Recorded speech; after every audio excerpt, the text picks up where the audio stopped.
Good evening, ladies and gentlemen. This is Javier with the Real Javier Novoa channel, a platform and a modality where we apply the principles of interiorism to living free. And, manifesting has basically become a buzzword du jour. It's become like a trend. And we see people on Twitter talking about it. We see everyone talking about it. In fact, guys, what really got me thinking about this discussion was I was speaking to a woman whom I met in a business contest. And she's not necessarily educated in any of these modalities. Her life basically looks like a disaster. And we were talking about relationships, and her relationship life looks like a disaster. But she said, I don't try to go out and make a relationship. I attract. I think she said something like that, or I don't force, I attract. And I was surprised that she knew this phrase, because of course this is a well-known law of attraction, law of assumption phrase. And anytime the majority of society is talking about something, anytime that the majority of the masses are talking about something, it's usually very diluted and it's not correct. And I know that the majority of people out there who are talking about manifesting really have no idea how to do it. And the proof is in the pudding, ladies and gentlemen. And it reminded me going back to a lecture of Neville Goddard's where he was talking about the fact that he had a dream. He was talking about the fact that a dream that doubles itself, as it says in the book of Genesis, that means that God will bring it to pass very soon if it doubles itself. He had this dream 2 times. And it was basically a dream about a family in a very big house, a very huge mansion, of one of these mansions that you saw hundreds of years ago in New York. And you had a family present who was alive, and then you have the soul or spirit of the grandfather present. And this grandfather would always do this technique of, I remember when. And he would basically go to an empty lot, and he would say, I remember when this was an empty lot. Then he would paint a word picture that described what he wanted, and he manifested that. That's how he manifested all of his wealth. But now this family was there. They knew the story. They knew the words, but they did not know how to apply this technique. So the basic takeaway from this is, in this contest that I'm giving the story in, is that you can know the words, you can have a lot of the knowledge, a very superficial amount of knowledge, but have no idea how to do it. And that's what most of these manifesting teachers and coaches out there, and most people now, including this young lady with whom I had a discussion, that they know superficially some of the words, but they have no idea how to do it. That's why I present interiorism on this channel. I'm teaching you not only the words of manifestation, and believe me, people who do not know how to manifest can still manifest. In fact, we're manifesting all the time. And they may manifest something via affirmations. They may manifest something via focus. But as Joel Goldsmith said, the early spiritual students start manifesting things in their life. But as they get more seasoned in that, it wears off, because the words and the techniques are no longer going to have the same effect. The first time you try a technique, you have great belief in the technique and great expectation in it. But as you keep practicing it, you start to see the minutia, you start to see the details, you start to see the kinks, and therefore you either have to go search for other techniques that'll work, or you learn the actual basis of all manifesting, which is interiorism. And the basis of this is you cannot manifest by trying to manifest. You cannot manifest by applying a technique.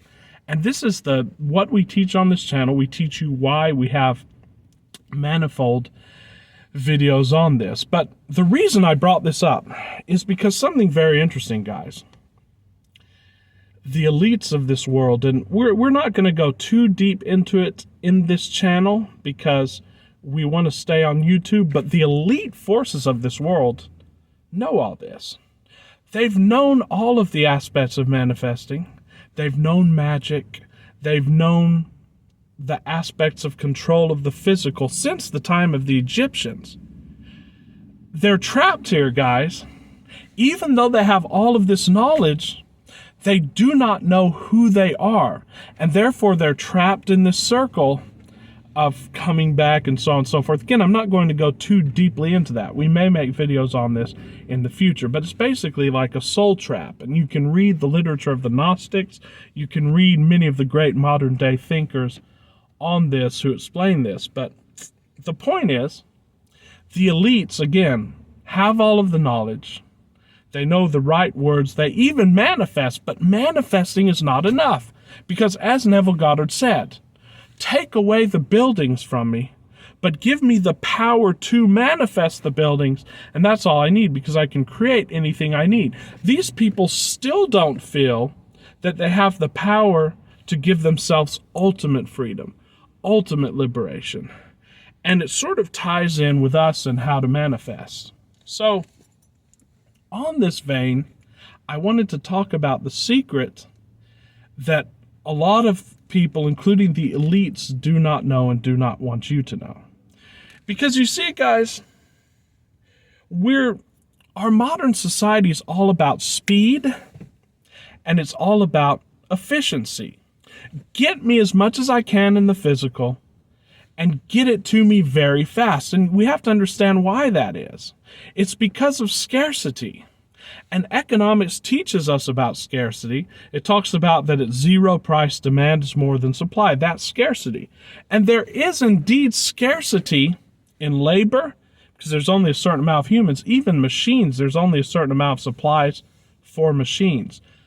But we're being told, and we've been told for years, that resources on the earth are finite. You know, oil is finite, iron is finite, steel is finite, all of the basic resources. But we're coming to see that this is absolutely not true. In fact, there are many scientists who talk about the fact that oil is being replenished naturally in the earth, and there's no scarcity of oil, guys. In fact, I remember 20 years ago, more than 20 years ago, they were talking about peak oil. It's going to happen any minute now. 5 to 10 years, we're going to be out of oil, and the world's basically going to come to a halt and to a standstill. Well, notice that we don't hear about that anymore, because the supply of oil is infinite, guys, because the earth creates that. The earth replenishes that, and there's science to back it up. None of the raw materials are scarce, guys. In fact, even economists talk about the fact that practically, if you measure up the entire human population, we have infinite amount of resources. The only scarcity is our ability to bring those resources up and produce those resources and so on, and that can all be solved easily. So why are they talking about scarcity? And now, of course, because the science of scarcity is not holding up, now they're bringing in this whole climate hoax and so on and so forth. We're not going to go into it too deeply, but that's so that they can impose a scarcity. Why would they want to impose a scarcity, guys? Because, again, because these people, whoever they are, still don't know who they are, even though they have all the techniques, all the methodologies, and they know all this, they don't know who they are. And therefore, they think that in order to validate themselves, they have to have power over other people. And the way they get power over other people is by teaching that there is a scarcity even when that scarcity is not there. And so therefore you have to depend on us. It's what this false scarcity is about, guys. So why did I go down that long tangent? Because if you realize that there's no scarcity, then you'll stop being obsessed with this speed and efficiency, guys. And it's this obsession with speed and efficiency, and I have to generate this now, I have to manifest this now, it has to come now, that basically seizes us up and causes us not to manifest on the physical. Whereas if you could just go within and live in your end, live in your desire, know that it's already there because it's within, then it will manifest very quickly on the physical without you having to take any action, without you having to be efficient. So what's the most powerful technique here, if you could call it a technique, guys? Well, one of the great spiritual teachers, of the all-time great spiritual teachers, who's a real knower and a real seer of ultimate reality, he said, daydreaming is my default mode. And that's true for me, guys, in my life. Daydreaming is my default mode. Seems to go against everything the prison grid has taught us. Goes against everything we learned in school. If we looked at like the roof in the classroom or looked at the ceiling, the teacher would say, no, pay attention over here. Whereas, of course, if you ever listen to the lectures of Krishnamurti in his schools, he talked about the fact that if a student was, say, looking at a lizard, then the teacher should incorporate that in the lesson and say, let's look at that lizard, let's follow what it's doing, and so on and so forth. The best way of learning, guys, is through distraction and through daydreaming. But the educational system, being that it was created in the days of Taylorism, who was a 19th century managerial theorist, and being that all of this efficiency ideology was taken from the Prussian universities and imposed on everyone, so that people could go and work in factories and do things that, for the most part, could have been done in easier and better ways, but they were herded into these factories. That's why you can't daydream in school. So the idea of daydreaming, guys, is, oh my God, don't daydream. But daydreaming is the most powerful modality that you can use. Why? First of all, daydreaming has to be separated from nightmaring. And you can tell basically by the way you feel. If you're thinking of something, and if you're just allowing your mind to wander, and you're thinking of worse things, you're thinking of worst case scenarios, you're thinking of things that give you fear or give you anxiety or worry, that's a time to stop the daydreaming and to actually become present and just go into presence, or to actually focus on something, hard focus. And focus also is a very powerful tool in your arsenal. But most of the time, especially because the mind also needs rest, because there's a little bit of resistance incorporated in all focus, the mind needs rest, and so it ebbs and it flows. But first of all, you have to ask yourself, is it really daydreaming? It's really daydreaming if it feels good while you're doing it. If it feels bad while you're doing it, it's nightmaring. So don't do nightmaring. But do daydream, guys.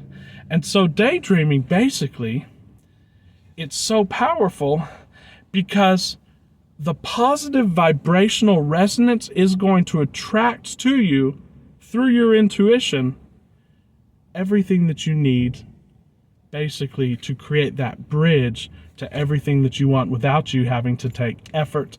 Answers will be inspired to you. New ideas will come to you, and you will figure out things that you wanted or that you desired that you did not know before. That is the power of daydreaming. So daydreaming is the greatest weapon in your arsenal. And if in doubt, guys, if you're looking for an idea and you're stuck, if you're stuck on any project, go outside for a walk, get into nature, and daydream. And I promise you, daydreaming is going to be the most powerful weapon in your arsenal, and you're truly going to manifest. Again, the only way that you'll be able to allow yourself to daydream, and that you'll be able to know that daydreaming is a powerful tool, is by actual knowledge of what is the basis of manifesting. And manifesting is never about trying to have control, trying to get something on the outer. It's never about that. Because if it is about that, then you're just applying techniques. And you can try to apply daydreaming as a tool as well. It's not going to work very well, and you're not going to get the inspired results. But if you just do it as an end in itself, and here's the secret of manifesting, and where we'll close off. It's what Interiorism teaches. If you allow the thought and the imagination to be an end in itself, and if you get so good in focusing on that thought that you accept that as the end in itself, and then you feel that feeling of relief afterwards that, yes, I have it, then it has to come on the outer. But if you're trying to apply, if you're trying to manifest, you're going to have limited results.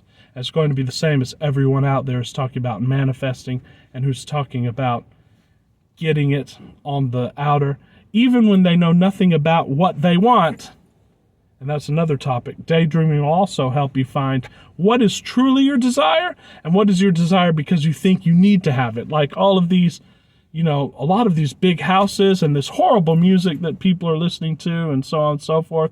This is not really their desire. They're trying to show off to others. They're trying to please others. And you have to stop putting others into your manifesting equation. In fact, if you're trying to manifest for others, it's going to screw you up because in this 3D reality, they do have free will and they can reject whatever you try to put out there. So just make it about the interior. Make it simple. Make it something that you can have immediately and give to yourself immediately. And that's what daydreaming is going to help you do. I want you to daydream more, and I want you to goal set and be efficient much, much less. You're going to see the results of that. So just a small reminder, daydreaming is the most powerful modality in manifesting.